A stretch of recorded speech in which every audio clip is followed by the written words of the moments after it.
Friends, welcome to my YouTube channel. Pleasure to have you. And I'm doing this 90-day challenge on YouTube. I'm pumping out a video every day for 90 days.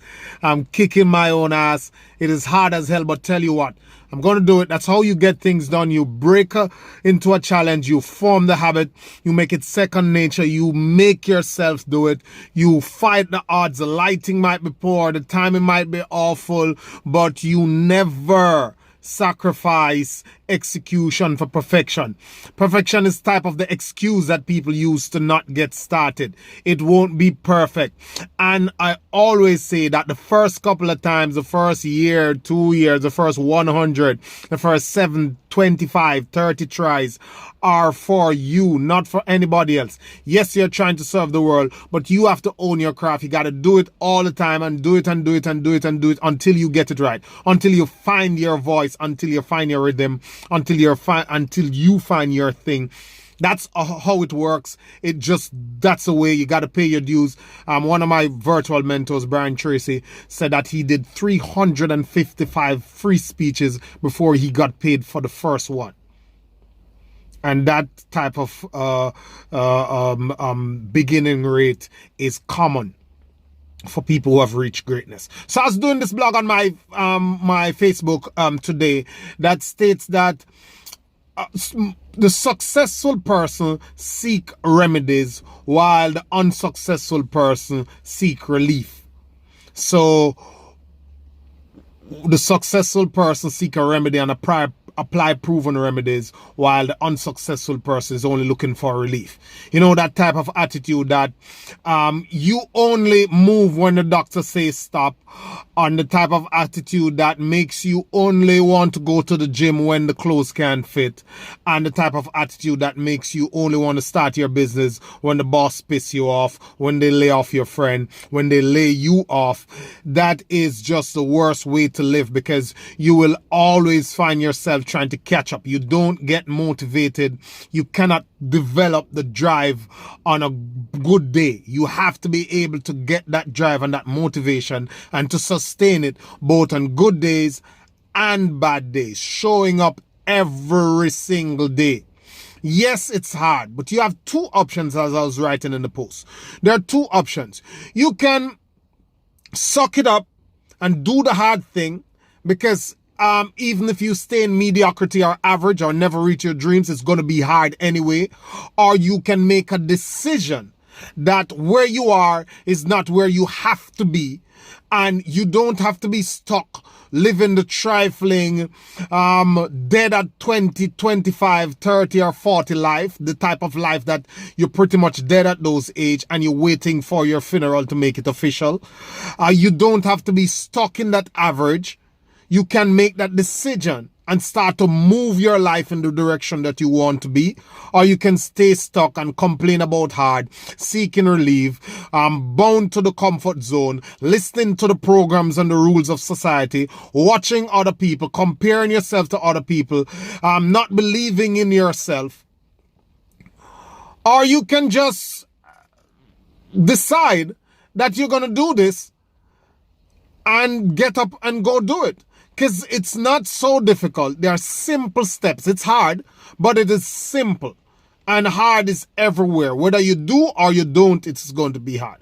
I think it was J.K. Rowling who said that it is impossible to live without failing, unless you have lived your life so carefully that you would have done nothing. And by that way, you would have failed by default.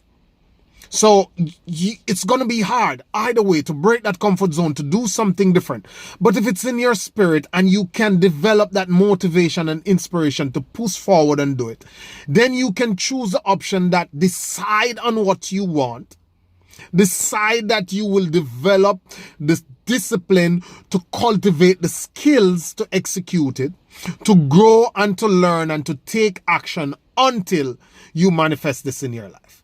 You can take that option. Or you can take the option of giving up, saying it's too hard, be stuck, follow society rules, stay in these trifling jobs and do these trifling tasks and routines all your life, and try to push your kids to live the dream that you never had the balls to live or the guts to live, telling them that they should do it. But who do you think make a better example?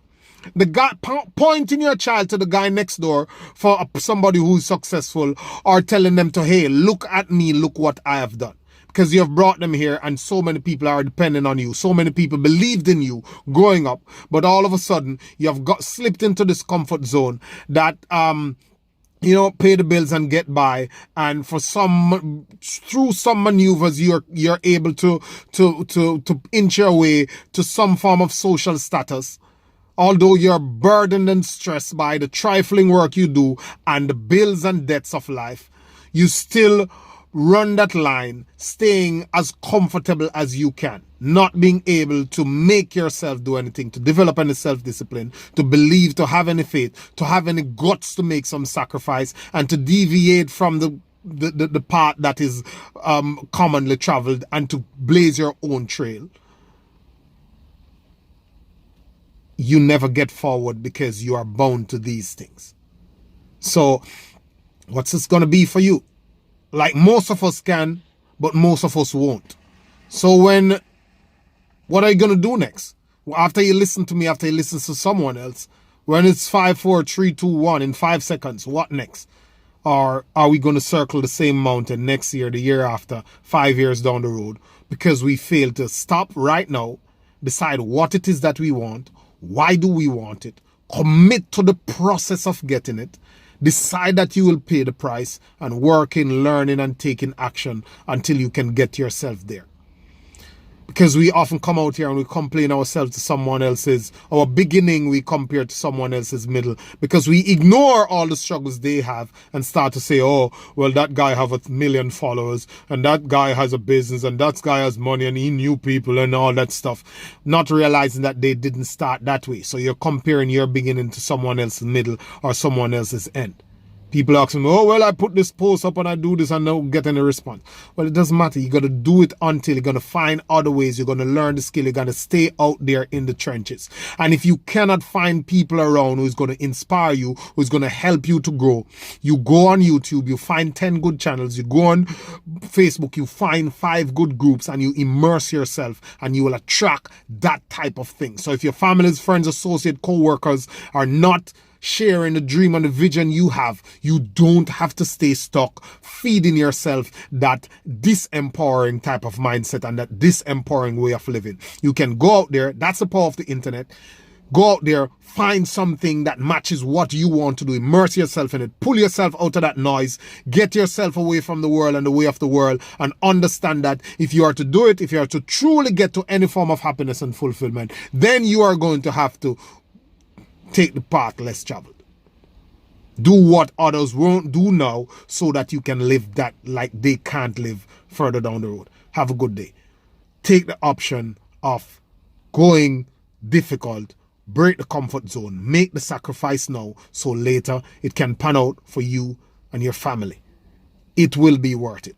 Have a good day, guys.